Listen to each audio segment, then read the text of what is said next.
जय हिंद साथियों, स्वागत है आपका अपने परिवार में दीक्षित क्लासेस के इस प्लेटफॉर्म पर। और एक बार बताइएगा, ऑडियो वीडियो सब क्लियर है दोस्त? तो शुरुआत करते हैं आज के अपने इस शानदार टॉपिक में, जिसमें दोस्त हम देखने वाले हैं क्लास नंबर 2 में गवर्नर जनरल्स के बारे में। दोस्त पहले क्लास में हम लोगों ने देख लिया था जो लॉर्ड विलियम बेंटिक थे। आज हम उसके आगे के गवर्नर जनरल से स्टार्ट करेंगे और जो भी क्वेश्चन बन सकते हैं वो हम इस क्लास में डिस्कस कर लेंगे। तो आज के इस शानदार टॉपिक का लोग स्टार्टअप करते हैं। तो हमारा नेक्स्ट गवर्नर जनरल होता है वो होता है दोस्तों लॉर्ड डलहौजी। तो अगला जो गवर्नर जनरल होता है वो होता है लॉर्ड डलहौजी। लॉर्ड डलहौजी, आप लोगों ने इसका नाम सुना होगा। इसकी एक विशेष पॉलिसी होती है जिसको आप लोग शायद जानते होंगे।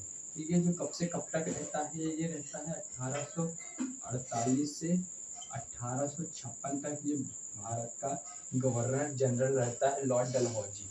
इसके द्वारा कुछ जो कार्य किए गए थे या जो कुछ सुधार किए गए थे उनको हम देखेंगे जो पेपर में पूछे जाते हैं। इसके शासनकाल में जो सबसे पहला होता है ये स्टार्ट करता है दोस्तों व्यपगत का सिद्धांत। ये क्या स्टार्ट करता है? व्यपगत का सिद्धांत। व्यपगत का सिद्धांत।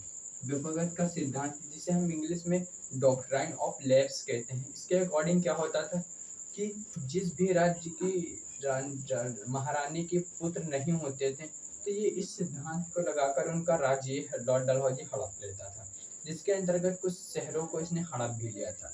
जिसमें जो सबसे पहले इसने हड़पा था वो था सतारा।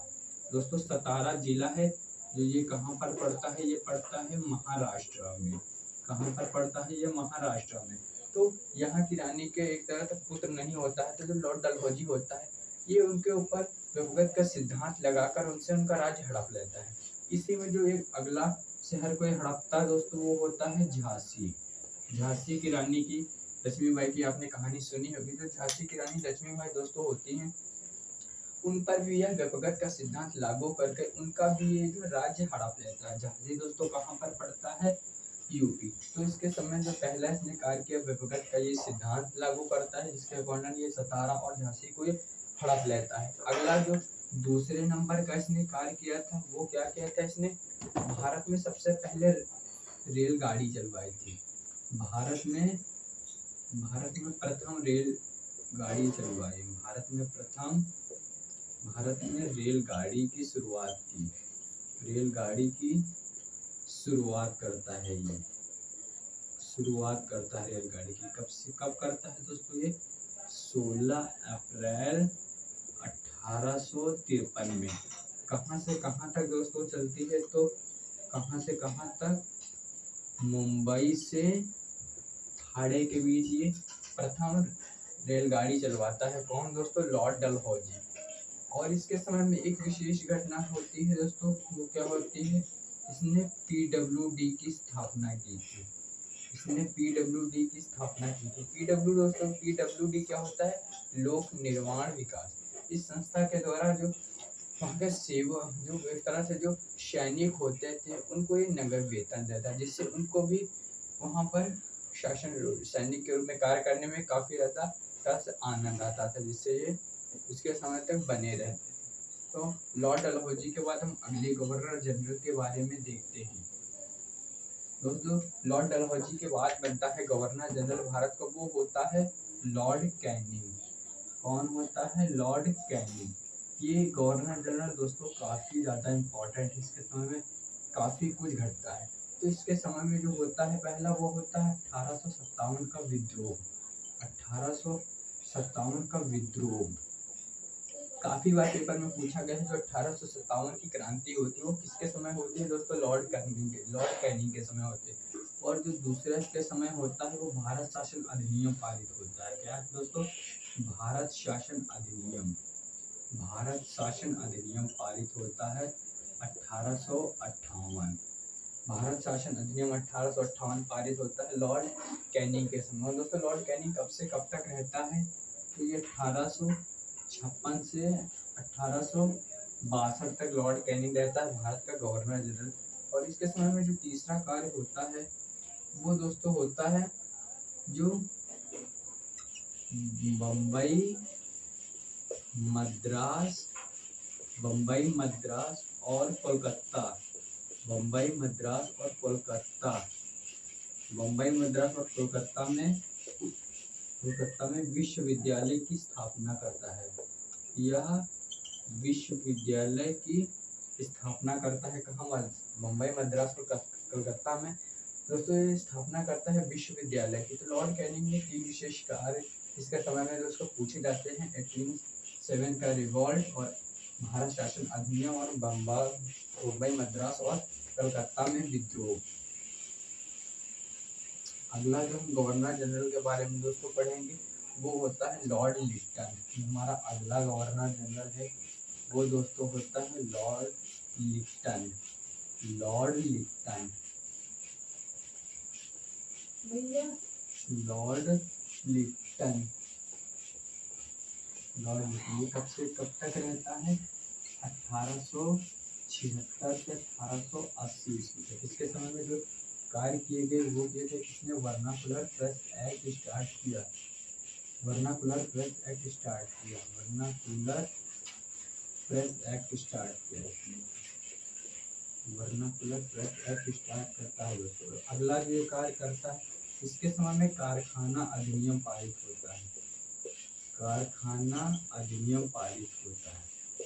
तो लॉर्ड लिटन के समय तो विशेष घटनाएं होती हैं। वर्नाकुलर प्रेस एक्ट स्टार्ट करता है दोस्तों और इसके समय में कारखाना अधिनियम ये पारित करता है। तो 2 क्वेश्चन इससे पूछे जाते हैं अक्सर कर एग्जाम्स में। और हम अगले गवर्नर जनरल की ओर आगे बढ़ते हैं। इसके बाद दोस्तों जो लॉर्ड लिटन के बाद भारत का गवर्नर जनरल बनता है वो होता है लॉर्ड रिपन। और कौन सा दोस्तों होता है? Lord Ripon. लॉर्ड रिपन बनता है भारत का वायसराय। ये कब से कब तक रहता है? 1880 से ये 1884 तक दोस्तों रहता है लॉर्ड रिपन भारत का गवर्नर जनरल। इसके समय में विशेष कार्य करते हैं जो होते हैं। तो ये जो वर्नाकुलर प्रेस एक्ट है इसको ये निरस्त कर देता है। जो वर्नाकुलर प्रेस एक्ट होता है उसको ये वर्नाकुलर प्रेस एक्ट को यह खत्म कर देता है। कौन? लॉर्ड लिटन। जो स्टार्ट कौन करता है? लॉर्ड लिटन। अगला जो इसके समय घटना होती है दोस्तों इसके समय में इल्बर्ट बिल विवाद होता है। इल्बर्ट बिल विवाद इसी के समय होता है। और इसके समय में एक इम्पोर्टेंट फैक्ट बनता है कारखाना अधिनियम दूसरा पारित होता है। इसके समय में कारखाना अधिनियम सेकंड पारित होता है। किसके समय में? लॉर्ड रिपन के समय में कारखाना अधिनियम दूसरा पारित होता है। 3 इंपॉर्टेंट फैक्ट इसके बारे में दोस्तों हैं। पहला, वर्नाकुलर प्रेस एक्ट को ये खत्म कर देता है। इल्बर्ट बिल विवाद इसी के समय में होता है और कारखाना अधिनियम सेकंड भी इसी के ड्यूरिंग समय में दोस्तों पारित होता है। और जो अगला गवर्नर जनरल है उसको बारे में भी देख लेते हैं। काफी इंपॉर्टेंट रहने वाला है। जो इसके बाद गवर्नर जनरल होता है वो दोस्तों होता है लॉर्ड डफरिन। इसके बाद जो गवर्नर जनरल बनता है वो होता है लॉर्ड डफरिन। लॉर्ड डफरिन कब से कब तक रहता है दोस्तों? 1884 से 1888 तक रहता है भारत का वायसराय। तो इसके समय में जो पहला होता है आईएनसी की स्थापना होती है। आईएनसी की स्थापना होती है। आईएनसी की स्थापना होती है 1885 में। आईएनसी बोले तो दोस्तों भारतीय राष्ट्रीय कांग्रेस, भारतीय राष्ट्रीय कांग्रेस, भारतीय राष्ट्रीय कांग्रेस की स्थापना होती है इसी के समय। भारतीय राष्ट्रीय कांग्रेस की स्थापना होती है 1885 में। कहाँ होती है तो? कहाँ होती है तो मुंबई में। कहाँ होती है? मुंबई में। भारतीय राष्ट्रीय कांग्रेस की स्थापना होती है मुंबई में। डिफरेंस से ये बहुत ज़्यादा क्वेश्चन पूछे जाने की संभावना रहती है एग्जामिनर द्वारा। तो हमारा अगला गवर्नर जनरल दोस्तों होने वाला है वो है लॉर्ड कर्जन। जो हमारा अगला गवर्नर जनरल है वो है लॉर्ड कर्जन। लॉर्ड कर्जन कब से कब तक रहता है तो 1899 से ये 1905 तक दोस्तों ये भारत का गवर्नर जनरल बना रहता है। इसके समय में इसने 2 विशेष कार्य की। इसने 1905 में बंगाल का विभाजन कर दिया। इसने 1905 में बंगाल का विभाजन कर दिया। बंगाल का दोस्तों ये 1905 में इसने बंगाल का विभाजन कर दिया। और जो दूसरा कार्य है इसने 1904 में विश्वविद्यालय अधिनियम पारित किया।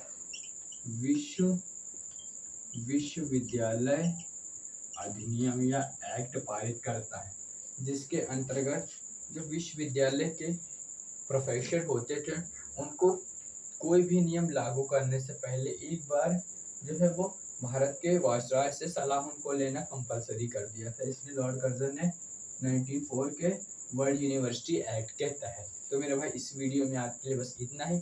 अभी गवर्नर जनरल खत्म नहीं हुए, नेक्स्ट वीडियो में हम संपूर्ण गवर्नर जनरल के बारे में डिस्कस कर लेंगे और एक तरह से जो आपके एग्जाम में है वो 2 से 3 नंबर मेरे भाई पक्के हो जाएंगे। तो आज के लिए बस इतना है, धन्यवाद।